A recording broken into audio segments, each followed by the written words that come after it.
Et nous voilà au dernier live, enfin l'avant-dernier parce que je vous retrouve tout à l'heure, mais le dernier live avec un invité. J'ai le plaisir d'accueillir Fabienne Dupuis, fondatrice de l'École de l'Argent, qui allie son expertise en production culturelle à des outils de coaching financier et de développement personnel. Après 20 ans dans le spectacle vivant, elle s'est reconvertie pour aider à harmoniser la relation à l'argent et la vie personnelle et professionnelle.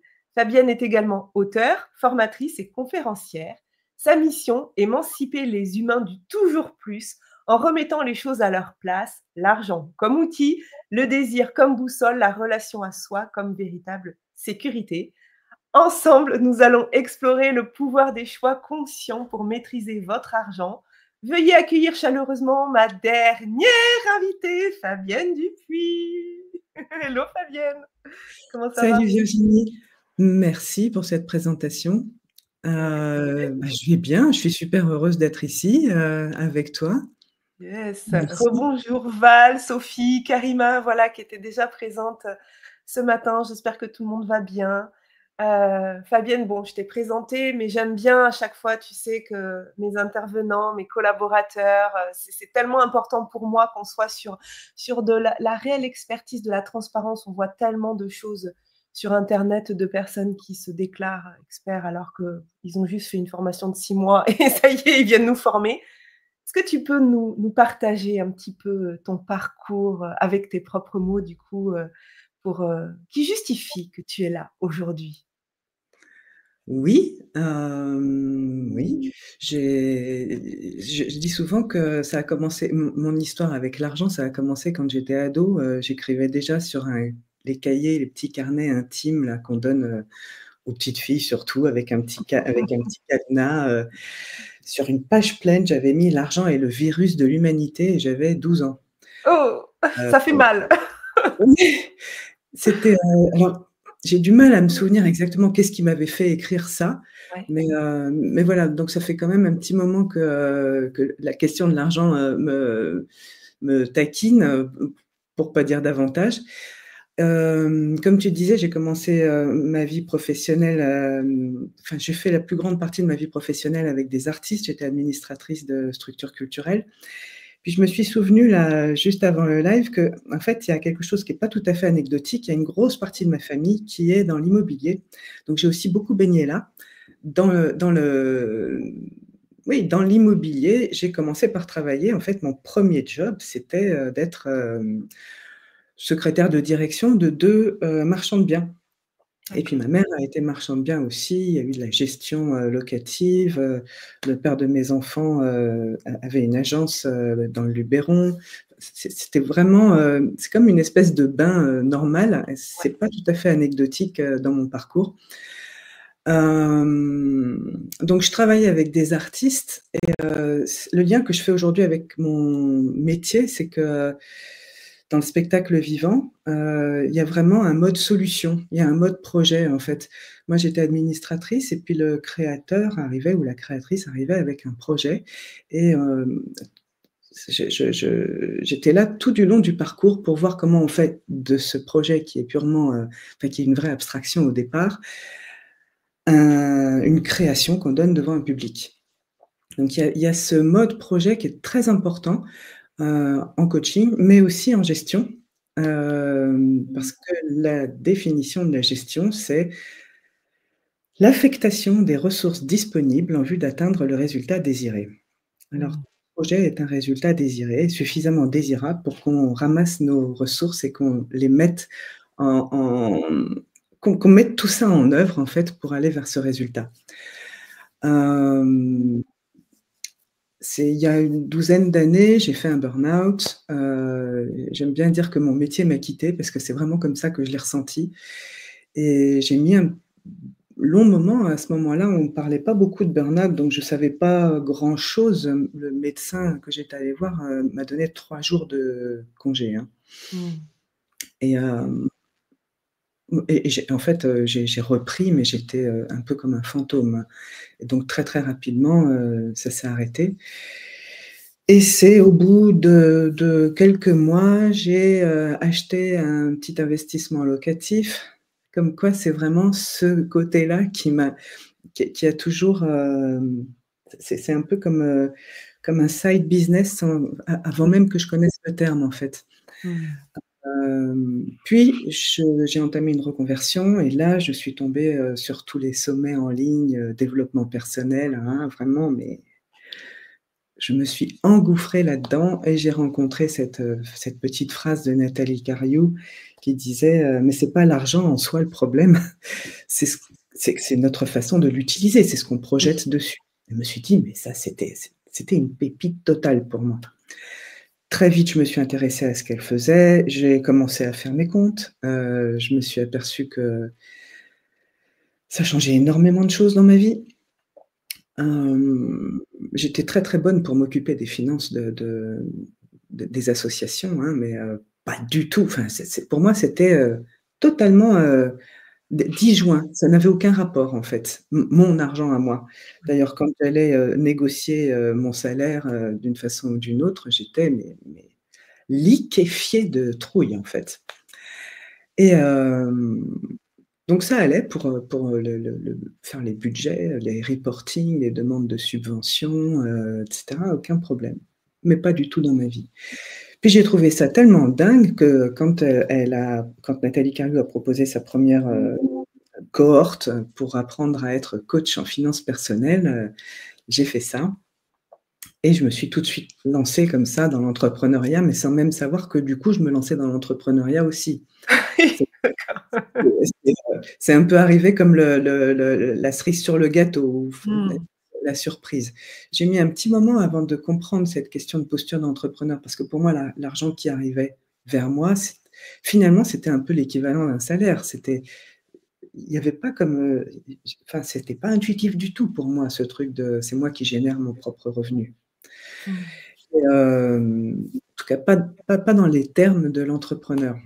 Et puis, j'ai très, très vite réalisé qu'il y avait une question de relation à l'argent, au moins autant qu'une question d'éducation financière, que le coach en finances personnelles que j'étais avait tous les outils pour apprendre comment on se sert de l'argent, pour transmettre comment on se sert de l'argent, mais qu'en fait les gens arrivent aussi avec, la trouille absolue, quel que soit le niveau, de revenu d'ailleurs, hein, de la trouille même d'ouvrir l'application pour regarder ses comptes ou tétanisé devant, une somme qui arrive, dans la famille par héritage ou tétanisé à l'idée de dépenser l'argent, d'utiliser l'argent qui est sur un compte épargne, ou alors avec des problèmes de dépenses compulsives et cetera. Et je me suis dit: «Bon, en fait, il faut que je me forme là-dessus aussi».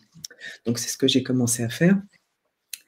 Et donc ça a plutôt, très bien marché au début, puis ça a stagné, puis ça a recommencé.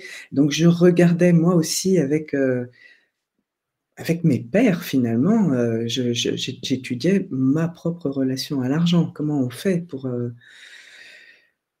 continuer à assumer, qu'on vend, quelque chose qui a de la valeur, et cetera. Donc j'étais mon propre sujet d'expérience aussi, pendant 10 ans en fait, enfin depuis que j'ai commencé. Et puis j'ai fait un deuxième burn-out et là j'ai un peu rencontré, ce ce ce que j'appelle le capitalisme intériorisé. Je suis pas la seule à le rencontrer, hein, mais ce truc qui fait on associe notre valeur à l'argent qu'on est capable de Génial. matérialiser, de générer, de faire venir sur nos comptes ou à l'argent, au patrimoine qu'on peut avoir, c'est-à-dire le flux et le stock, en fait. Hem, le fait d'avoir moins de clients, moins d'argent qui rentre m'a complètement heu, laminée en réalité. Donc il y avait à nouveau un autre, déclic, cliquet, sujet d'observation. Et c'est un peu à ce moment-là que j'ai un petit peu mieux compris à quel point je peux rapprocher ma pratique d'une nécessité de transition écologique, individuelle et collective. Parce qu'en matière d'argent, la plupart des méthodes adressent d'abord un symptôme qui est: «J'ai pas assez d'argent» et proposent de gagner davantage comme solution, en fait. Gagner davantage d'argent serait la solution à tous les problèmes. Mais en fait, ce que peu de gens savent, c'est que, quel que soit le niveau de revenu, ou de patrimoine, tout le monde, ressent la nécessité de gagner davantage d'argent. Donc moi, je m'intéresse à ça en priorité. Et d'autant plus que ça ouvre, ça déculpabilise énormément de se rendre compte à quel point c'est pas individuel, ce problème avec l'argent. Il est très clairement collectif. Cette tendance à penser qu'avec un peu plus d'argent, ça irait mieux. Puis je compare souvent ça à une image. Je vais te demander de t'imaginer sur un petit voilier au milieu de la rade de Marseille.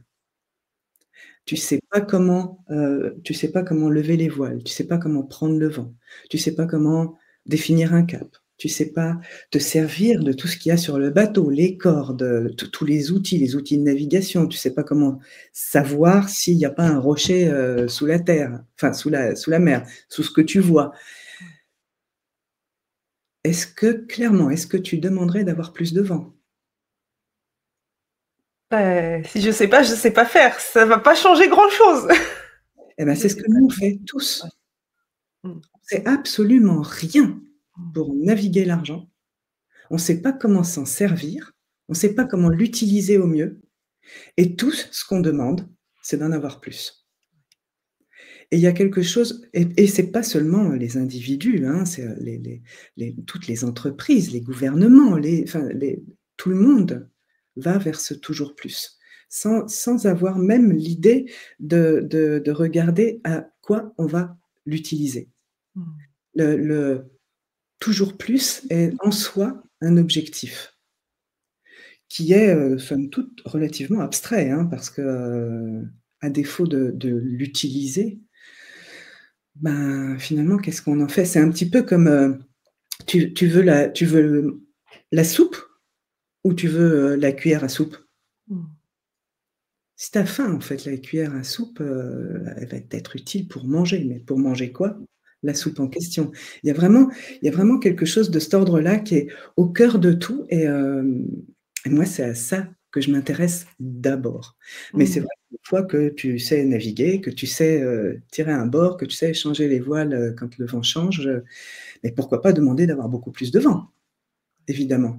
Mais pour moi, c'est dans un deuxième temps. C'est d'abord aller regarder comment je me sens tranquille avec l'argent, comment j'arrête de prendre les propositions, mainstream comme, pour argent comptant, et je regarde ce dont j'ai vraiment besoin et envie et voilà. Yes, merci beaucoup Fabienne pour, ce d'avoir relaté, voilà, les grandes étapes de ton parcours. Merci de ta présence dans cet événement et dans cette box. C'est vraiment un plaisir. Aujourd'hui, justement, quel conseil tu avais envie de venir partager aux gens qui nous écoutent? Moi, j'ai déjà, je sais un petit peu, mais j'ai hâte de t'écouter sur ce que tu voulais partager aux gens aujourd'hui. Bah, moi, c'est vraiment un petit peu le premier conseil que je donne aux personnes que j'accompagne, c'est, de regarder, de de de reprendre le pouvoir. C'est vraiment ça. De regarder à quoi sert chaque euro qui passe entre tes mains. C'est de regarder en conscience à quoi il sert et quel est le besoin que tu nourris. Parce que chaque euro que je dépense, c'est le fruit d'un choix. On va dire: «Mais non, mais je suis bien obligé de payer mon loyer». Oui, mais au départ, tu as fait un choix d'acheter ta maison, de prendre un crédit, de payer ton loyer pour tel appartement et cetera. Heu, En réalité, tu as fait le choix d'habiter à cet endroit-là, tu as fait le choix de privilégier ce montant-là sur tes ressources pour te loger. Derrière ce choix, il y a peut-être beaucoup de choses qui ne sont pas pensées. Est-ce qu'à cet endroit-là, tu peux reprendre ton pouvoir et regarder qu'est-ce que tu as vraiment choisi? Mais ça vaut pour le loyer, ça vaut pour absolument tout ce qu'on dépense. Il y a pas de choix, que tu ne fais pas avec l'argent. Curieusement, il y a quelque chose qui est assez, fréquent, c'est de dire: «Mais je ne sais pas où va mon argent». Mmh.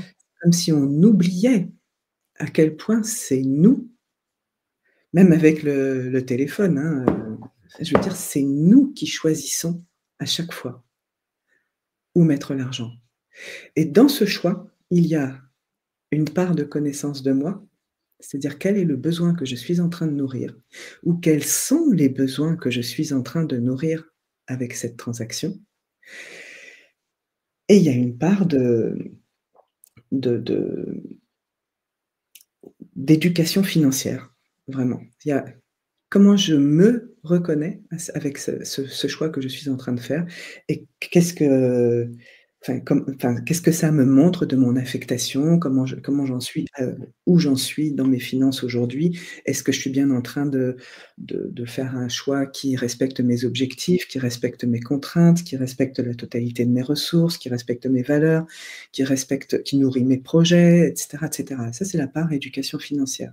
C'est-à-dire, d'une part, je regarde avec ce choix qui je suis, ça me nourrit de connaissances de moi et d'autre part, je regarde effectivement comment ça se positionne par rapport au reste de mes contraintes, de mes choix, et cetera. Mmh. Vraiment, chaque euro utilisé parle de nos priorités, de nos besoins, de nos automatismes, de nos fonctionnements, de nos freins, de nos blocages, de nos émotions et évidemment de notre relation à l'argent, hein. On en a beaucoup parlé là ces derniers jours, mais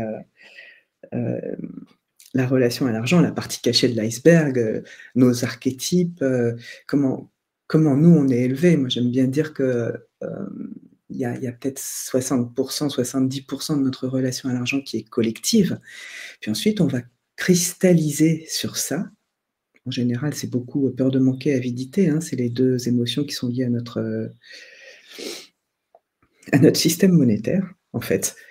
Et comment on va cristalliser ça dans notre histoire personnelle, hein, sur tel ou tel aspect, c'est-à-dire, quelle est ma valeur sur ce que j'ai, avoir des problèmes de légitimité, être plutôt, justement écureuil ou heu, profil de risque, et cetera. Ça en fait, ça va être probablement plutôt joué dans notre histoire personnelle. Mais à mon sens, c'est une petite partie. La grosse partie, c'est ce qui nous emmène au burn-out, c'est ce qui nous emmène c'est heu, d'associer la valeur, notre rapport avec les autres, notre place dans l'échelle sociale du groupe auquel on appartient avec, avec les montants d'argent qu'on est capable de générer en flux ou en stock. Donc en prenant ce petit pas de côté, mon conseil, c'est ça, c'est prendre un petit pas de côté à chaque transaction pour écouter qui je suis. Qu'est-ce que je suis en train de nourrir comme, besoin réel, fictif, hein, enfin je peux prendre l'exemple d'une gourmandise dans une, pâtisserie. A priori, ça ressemble à nourrir, l'estomac, hein, la faim. Mais pour combien de personnes ça va être, je me fais un petit câlin parce que là, j'ai besoin de me réconforter. Donc il y a une question d'émotion. Voilà, c'est un petit truc, mais ça peut être aussi, je me rappelle, de, ma grand-mère qui me donnait un pain au chocolat quand je sortais de l'école et qu'elle venait me chercher et que c'était le bon moment, avec ma grand-mère. Et finalement, à cet endroit-là, je suis aussi en train de prendre du poids. Est-ce que c'est cohérent avec ce que je veux pour moi? Enfin, en fait, il y a beaucoup de choses qu'on peut aller détricoter simplement en regardant avec, avec gentillesse, parce que c'est ça le truc important, avec beaucoup d'amour pour soi et un souci d'honnêteté, de sincérité, de profondeur, parce que petit à petit, on arrive de plus en plus profondément dans l'iceberg. Aller regarder qu'est-ce qui se joue à cet endroit-là. C'est vraiment de la spéléologie de moi-même, hein, c'est ça ce que je propose. Parce que, ben, voilà, en faisant ça, ben, à la fois on apprend à gérer, affecter les ressources disponibles en vue d'atteindre le résultat désiré et on apprend à se connaître et pour moi, les 2 sont indissociables, en fait. Heu, c'est en me connaissant mieux que je peux affecter mieux et surtout que je peux définir un résultat suffisamment désirable pour qu'il soit, pertinent comme outil pour faire mes choix au jour le jour. Si je crève d'envie de me payer un restaurant 5 étoiles, dans X mois, bah, ça sera plus facile de mettre de l'argent de côté et de dire: «Non, je vais pas aller au snack avec ma copine, 2 fois par semaine», que si je me dis: «Bah, je mets de l'argent de côté au cas où». Oui. C'est vraiment ça, l'argent, ça s'affecte. Et il faut un résultat suffisamment désirable. Le toujours plus, c'est abstrait. Ça marche, il y a des gens pour qui ça marche, hein, je dis pas le contraire. Mais, mais qu'est-ce que ça marche bien quand on affecte en vue d'un résultat qu'on désire réellement? Qu'est-ce que ça marche bien à ce moment-là? Et merci, regarde, tu as des personnes qui te suivent déjà, Marie. Merci Fabienne, depuis que je te suis, mes peurs s'éloignent et prendre en main mon budget, prendre conscience de mes choix de dépenses, d'affectation de mes sous. Et elle rajoute: «Me rend plus sereine, donc face à l'avenir, je précise, je commence mon éducation financière à 70 ans». Bravo Marie et bravo d'être présente, Merci ça me Marie. fait plaisir. Oui, Hein, oui, l'éducation financière, c'est comme un fantôme total dans notre éducation, hein. oui. C'est, et puis même, je pense qu'il y a une partie, qui est, objectivement, cachée, hein. On nous parle enfin, il y a énormément de gens qui pensent que s'occuper de son argent, c'est petit, c'est mesquin, c'est douloureux, c'est frustrant, c'est nécessairement se serrer la ceinture et cetera, et c'est avant tout perdre ma liberté. Mmh. Ce qui est foudroyant quand on y pense, hein. Ce serait le seul endroit où la liberté ne serait pas associée à la responsabilité. Mmh. C'est-à-dire, plus je dépense bêtement et sans conscience, donc de façon irresponsable, plus je suis libre. C'est un non-sens. Enfin, en termes de Oui, philosophie, oui, oui, oui. de tout, c'est un non-sens. Mais on est habitué à regarder notre liberté à cet endroit-là, Mmh. pour la consommation. Alors c'est vrai que la responsabilité, ça peut sembler un gros mot, hein, pour beaucoup de gens, mais à cet endroit-là, la responsabilité, c'est un endroit de pouvoir, de liberté, d'enpuissancement. C'est-à-dire, je peux choisir ce que je veux. Je peux regarder, enfin, affecter mon argent, c'est ça le choix et la responsabilité. Tout ça, c'est en mon pouvoir. Il y a que moi qui peux le faire. Mais quelle liberté là, à cet endroit-là? Pour prendre un petit exemple, si je ne sais pas, enfin, je me retrouve devant un t-shirt vert, un t-shirt bleu, un t-shirt rose, ma liberté, ce serait de les acheter tous les 3. Mais c'est ça, en fait, ce qu'on fait, hein. C'est ça ce qu'on croit. Ma liberté, ce serait de les acheter tous les 3. Moi, ce que je propose, c'est d'apprendre à me connaître suffisamment bien pour savoir lequel j'ai vraiment envie d'acheter. Et puis Ouais. et éventuellement même savoir si j'en ai pas, suffisamment dans mes placards, éventuellement, enfin, il y a plein d'autres questions à se poser, en fait. Oui, c'est ça, c'est, de regarder comment on affecte les dépenses qui arrivent, mais peut-être faire le point sur les dépenses passées Oui, aussi. bien sûr, bien sûr. Bah, sur tous les choix passés, bien sûr, parce que Ouais. c'est ça ce qui m'informe. Si, mois après mois, année après année, je suis obligée d'acheter des commodes et des placards et des dressings, supplémentaires, ça m'informe aussi du fait que j'ai du mal à choisir mes vêtements. Pourquoi j'ai du mal à choisir mes vêtements? Bah, peut-être parce que je ne me connais pas suffisamment bien. Mais on peut faire ça avec les objets de déco, on peut faire ça avec, évidemment avec les vêtements, les chaussures, les accessoires, on peut faire ça avec les vacances, on peut faire ça avec tous les sujets, en fait. Comment je fais pour nourrir mes besoins? Et pas seulement, la réactivité que j'ai par rapport aux besoins qu'on veut me donner. Mmh. Parce que c'était déjà dans le Journal of Marketing dans les années 50, je crois, hem, si les gens n'achetaient que ce qu'ils ont prévu d'acheter, bah, la société de consommation s'effondrerait. Oui, c'est ça. C'était il y a plus de 70 ans, hein. Ouais. Donc on sait bien qu'en fait, tout le sujet, c'est de nous faire désirer, quelque chose dont on n'a pas initialement besoin, mais Mmh au mh. risque d'oublier nos propres besoins aussi. Donc comment je fais pour connaître mes besoins? Évidemment, j'ai besoin de nourriture. Parmi les gens qui viennent, vers moi, il y en a plein qui ne mettent pas le budget alimentation dans les charges obligatoires. Oui. Mmh. Et oui, ou le budget santé, hein, d'ailleurs. Et puis on le sait maintenant, le burn-out l'a montré suffisamment, il y a beaucoup de gens qui sont prêts à griller leur santé, j'en fais partie, hein. J'espère ne plus en faire partie et avoir une petite alarme supplémentaire maintenant, mais qui vont littéralement se tuer au boulot. Oui. Ouais, oui. Et Marie qui nous dit, «J'ai grandi avec travail, travail, même si ce n'est que pour 4 sous, ce sont les tiens, tu en fais ce que tu veux». Oui, mais comment? Oui, oui, oui, bien sûr. Karine qui nous met: «Tout cela est empreint de beaucoup de sens». Oh, on est ravis. Ravis que Cette question du sens, de la conscience ou même, le côté un peu radical, c'est-à-dire, je j'ai vraiment envie que les gens commencent par aller mieux s'écouter, en fait, mieux se connaître. C'est ça le radical, c'est de quoi j'ai vraiment envie, de quoi j'ai vraiment besoin. Heu, J'avais créé un programme qui s'appelait, «L'argent suit tes désirs». Parce que dans la définition de la gestion, il y a ça d'abord. C'est l'argent, c'est un outil. Et si je désire quelque chose suffisamment fort, bah, ça va être beaucoup plus simple pour moi de réunir mes ressources pour aller vers cet endroit-là, en fait.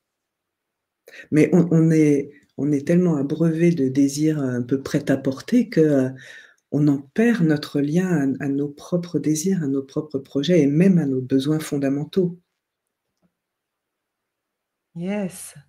Merci pour tous ces partages déjà aujourd'hui. Alors, je suis pas sûre qu'on puisse répondre vraiment tout de suite à cette question. Pensez-vous qu'il faille aller vers la décroissance de notre société? Parce qu'on arrive à la fin de de cette entrevue, mais si tu as un avis juste pour ouvrir la discussion qu'on va pas lancer, qu'est-ce que qu'est-ce que tu en penses? Et après on va passer à la présentation de ton J'en pense à un truc que les enfants, vérifient, très, très tôt quand ils sont tout petits dans la baignoire. On leur propose des cubes, plus petits, plus grands. On ne peut pas mettre toujours plus d'eau dans un cube. Ça finit par déborder, il y a un problème. On ne peut pas avoir une croissance infinie dans un monde fini. C'est, mathématique, c'est compréhensible. On peut avoir une croissance de sens, on peut avoir une croissance d'harmonie, on peut avoir une croissance de paix, on peut avoir une croissance de culture, mais on peut pas avoir une croissance d'argent, de matière dans un monde qui est fini.